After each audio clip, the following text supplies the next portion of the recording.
जज साहब अपनी ही माँ को आश्रम में छोड़ आए।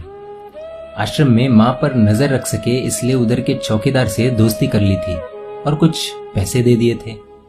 जज ने चौकीदार को अपनी दिल की बात आंखों में आंसुओं के साथ बता दी कि घर में पत्नी है जो माँ के साथ बदतमीजी से पेश आती है और पत्नी के कहने पर दोनों बच्चों ने माँ से बात करनी ही बंद कर दी। माँ को अकेलापन लगने लगा और इन सब वजहों से दिन भर रोती, इसलिए उसे आश्रम छोड़ने के लिए आ गए। तो चौकीदार ने कहा, जज साहब आपके सामने सारे सबूत थे कि कौन सही और कौन गलत है, लेकिन अपनी ही माँ के साथ न्याय नहीं कर पाए तो औरों के साथ क्या न्याय करते होंगे आप। ये बात जज साहब के दिल को छुप गई। चौकीदार की इतनी सी बात का इतना असर हुआ कि 2 रात नींद नहीं आई, 2 दिन से खाना नहीं खाया और कोर्ट भी नहीं गए।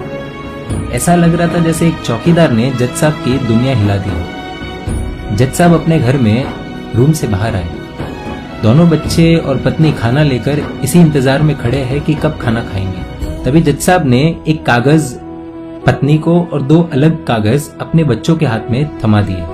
कागज की एक लाइन पढ़ी तो पत्नी के हाथों में से थाली गिर गई। जज साहब बोले, मैं तुम्हें तलाक दे रहा हूँ। और बच्चों से कहा, आज से मेरी सारी प्रॉपर्टी आप दोनों की, मुझे कुछ नहीं चाहिए। बच्चों ने उन्हें जबरदस्ती कुर्सी पर बिठाया, हाथ जोड़कर पैरों में गिरकर इन सबका कारण पूछा। आंखों में आंसुओं के सैलाब के साथ जज साहब बोले कि मैं मेरी 65 वर्ष की माँ को आश्रम छोड़ के आया हूँ, अनजान लोगों के भरोसे छोड़ के आया हूँ, और आप सब कारण पूछ रहे हैं। हम लोगों को शर्म आनी चाहिए। रोज मेरे कोर्ट से आने के बाद माँ रोती थी कि बेटा प्लीज मुझे ओल्ड एज होम में शिफ्ट कर दो।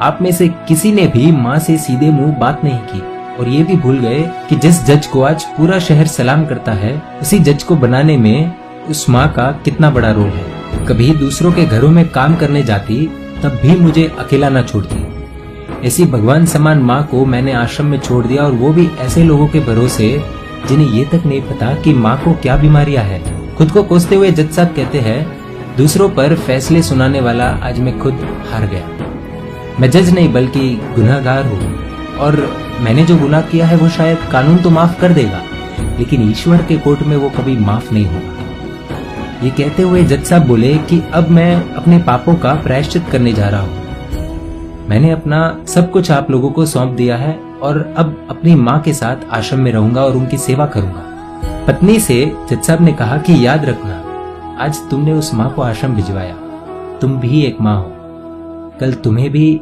कोई आश्रम भेजेगी, तब तुम्हें मेरे इन शब्दों का अर्थ सही मायने में समझ आएगा। ये बोलकर जज साहब निकल लिए अपनी माँ के पास।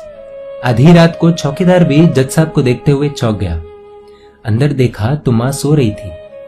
करीब जाकर देखा तो पूरे परिवार की तस्वीर से लिपट कर रोते हुए माँ सो गई थी। आश्रम का प्रशासन भी जाग गया, क्योंकि पीछे पीछे माँ और बच्चे भी आ गए। उन्हें ये एहसास हो गया कि उन्होंने क्या पाप किया है।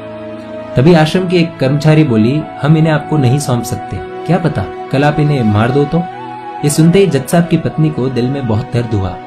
वो बोल उठी कि मैडम जी, शायद हमारे हाथों बहुत बड़ा पाप हुआ है, मानते हैं, लेकिन अब हम इन्हें मारने नहीं, इन्हें एक नया जीवन देने आए हैं। आश्रम के सभी बुजुर्गों की आंखों में आंसू थे, सबके सब रो पड़े। खुशी के आंसुओं के साथ माँ को घर ले आए।